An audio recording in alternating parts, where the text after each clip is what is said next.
Hey friends, Evelyn here and welcome to another video. If you're new here, welcome. I make weekly videos here every Sunday about lifestyle, tech, career, vlogs, food, really just anything going on in my life that I want to share with you guys. For today's video, I wanted to start a new little mini series here on my YouTube channel titled Casual Coffee Chats. And the reason why I want to do this is because a lot of my videos are about me sharing my thoughts and my experience with you guys. And the way I've filmed them in the past is very formal and edited, and I feel like they make me seem like I'm an expert giving advice, when in reality it's just little me sharing my thoughts and my experiences with you guys in hopes that it may help even one of you guys out there. And it is not at all supposed to be formal or advice to even be taken at all. It's simply just me sharing my thoughts and my experience. So that's why I wanted to start this more casual format where I sit here, sip my coffee, and yes, I did indeed go to Dunkin' to grab this cup of coffee just to make this video and just have this sort of one-on-one coffee chat, because at the end of the day, I feel like that's what this is.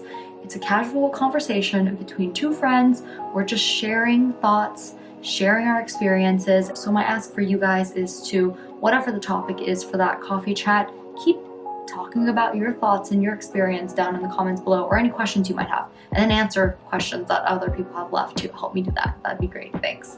So for today's video, today's coffee chat, I wanted to talk about the topic of things that I wish I had known prior to starting full-time as a new grad, specifically in the tech industry. There are a lot of things that I feel like are Googleable, so things that, you know, they give you advice like meet everyone on your team, take advantage of every opportunity, things like that. And I actually have a video titled Tips for Your First 90 Days, so go check that out. It'll have advice similar to kind of just the basic advice that's given, but there are things that I couldn't find on the internet that no one had ever told me, and I had to figure out for myself in my first year at work. So I wanted to reminisce a little bit on my first year and share my thoughts with you guys. So like I said before, this is going to be a casual coffee chat, meaning that I'm going to keep it one take, keep it casual, keep it not much edits, really just have it be a one-on-one conversation while I sip my coffee. And if we don't like this format, just let me know down in the comments below. We can go back to the more formal edited stuff. But I feel like this way, hopefully it'll encourage more comments and thoughts from you guys. Anyways, let's get started. Okay, the first thing that I wish I knew, should I keep my coffee? I'm just gonna keep that in. The first thing that I wish I knew was the logistics that go into getting yourself set up for the working world. And what I mean by this are your options for finances and your options for benefits. And I would have done a lot more research had I known that within the first 2 weeks when I got my first paycheck, I would be needing to pick contribution rates for my 401k, my pre-tax, Roth, after-tax contribution rates, my employee stock purchase program, stock awards, having to deal with, manage the W-4 even. There are just so many things that came out of the woodworks in my first week that I was not prepared to handle financially, that I wish I had consulted friends and family about beforehand, so that I would at least have somewhat of an idea of what I was getting myself into. Also, on the benefit side of things, there are things like life insurance, health insurance plans, long-term disability coverage, legal insurance.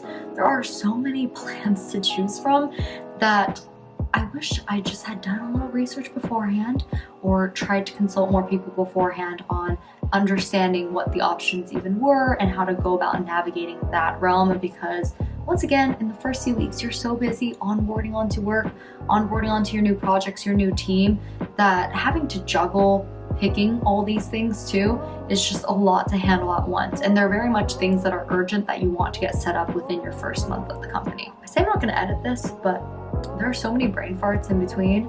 I feel like I'm going to have to end up editing out the parts where I just draw a mental blank. So if you do see cuts, that's what happened.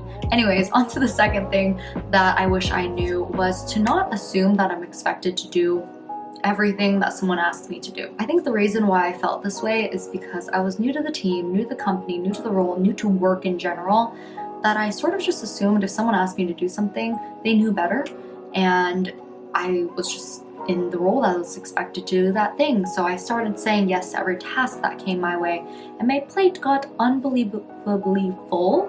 And it wasn't until I was talking to my manager that she was talking to me about, hey, maybe those tasks would be better if someone could do them more effectively and efficiently. So question the scope of your work and be okay with doing that. There's a big difference between taking on every task and taking on every opportunity that comes your way. I feel like task and opportunity are two very different things that I just didn't really realize early on.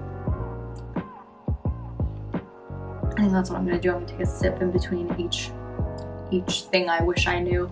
So the third thing that I wish I knew was to be more spontaneous outside of work with my life. And the reason why I say this is because the first few months, I would say I really put 110% of myself into work. I honestly wasn't sure just how quickly I was expected to pick things up and finish projects and whatnot. So I sort of just went all in, and I lost that sense of work-life balance. But what I realized is that your friends as full-time employees also, especially in tech, are likely also pretty free in the evenings. That's the major change I feel like going from college to full-time, is that you're no longer constantly stressing about midterms, finals, homework, studying in your evenings. People are way more open to just, hey, let's go grab dinner. Hey, let's go out and grab drinks. And sometimes you just need to be the one to initiate that. So be okay with not having to plan several days ahead of time and just sort of disconnecting right after work and hitting up some friends and just going and doing things, because it really, really helps your mental health. At least it helped mine. All right, the next thing I wish I knew to have formal career chats with my manager outside of our regular syncs. So me and my manager have always had weekly one-on-ones, and I sort of figured if we were going to talk about career development or anything like that, it would just come up in those weekly one-on-ones. That is not the case, at least not for me. I realized that it is so helpful to have structured career chats. Go in with an agenda, go in with a career plan template, and be transparent about your career development and what you're looking for. And that's actually advice I got from my engineering manager, to talk to my manager openly about promotions and career development, because prior to then, I think the idea of bringing up a promotion to my manager was always a little awkward, / I just didn't know how to approach it. Like, I feel like I'd be asking for a promotion, and it wasn't until she explained to me that the way promotions work in the working world, at least for my team, for my company, is you're not promoted the way I was so used to in middle school or high school, where you're promoted to 8th grade, you're promoted to senior year, and then you're able to take the classes of an 8th grader or a 12th grader or whatever that may be. At work, at least for us, you're already working at that level successfully, and then your manager puts you up for a promotion for it. And this shift in how I thought about promotions then actually greatly changed also how I tracked my own success, because no longer was I trying to get to the next promotion level thinking that that's how I was going to measure being successful, but instead I was measuring success through, hey, am I challenging myself? Am I able to work through this challenge? And by doing that, that's probably what's going to get me to that next level. It goes challenging yourself first and succeeding, and then the promotion comes later, not the other way around, which is what I had thought that was the way promotions worked. So I guess a couple of learnings for myself there.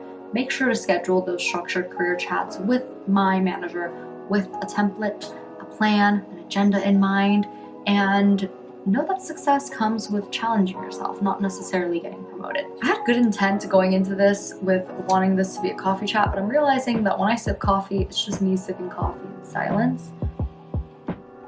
I feel like you guys would be the ones usually to be talking while I sip my coffee, but alas. Anyways, on to the next thing. I wish I had known to have a casual group of coworkers that I could talk about life outside of work with, and done this early on.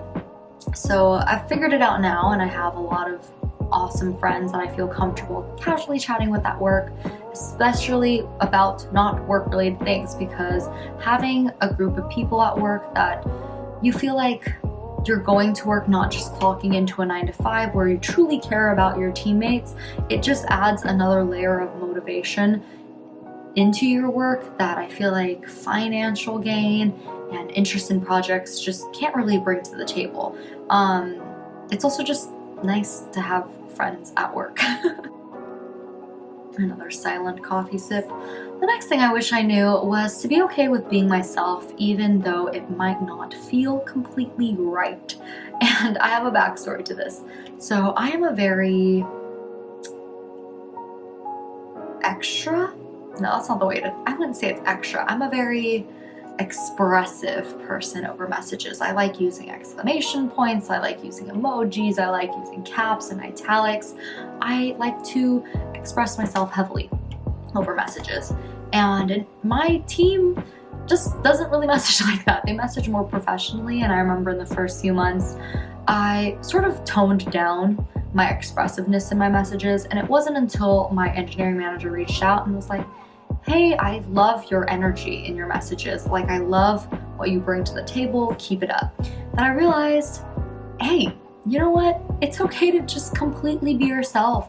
Just because people aren't talking on the same wavelength as you doesn't mean it's not okay. In fact, you're probably bringing a new energy, a new perspective to the table, then that's what you were hired for, and that's okay, and just keep at it. And I'm so fortunate to have had someone reach out to me and say that that was okay, because I definitely was starting to tone it down a lot more until someone had let me know that, hey, it's appreciated. Your personality, your difference is appreciated.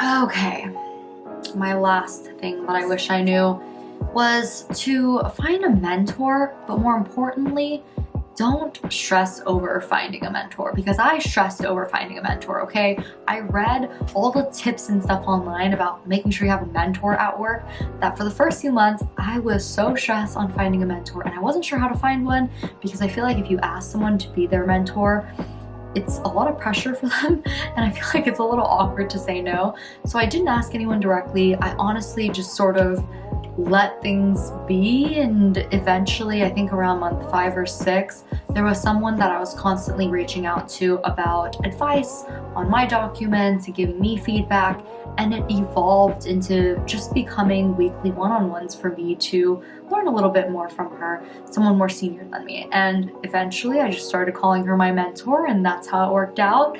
And I'm very glad that it worked out that way, because it allowed me to truly find a mentor who was a good fit for me, because it naturally evolved. It was someone I was already asking questions to a lot and asking for advice from.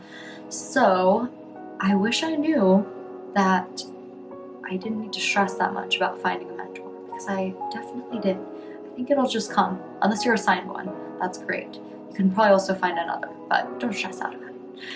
Okay, that's all I have for you guys today. That's really it. I hope you enjoyed this casual coffee chat with you and I.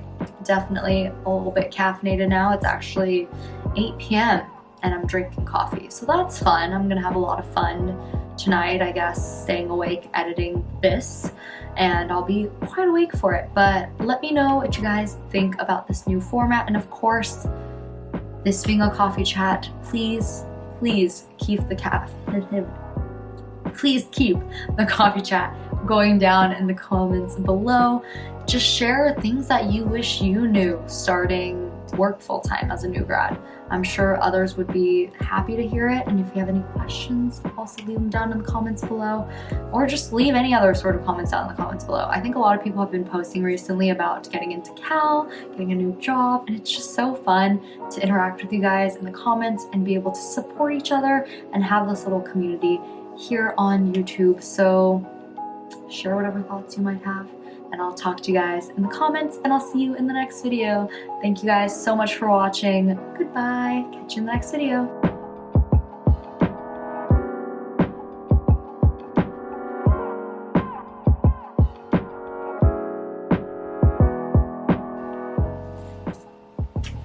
Alright, my leg is asleep, by the way, and I definitely drank way too much coffee.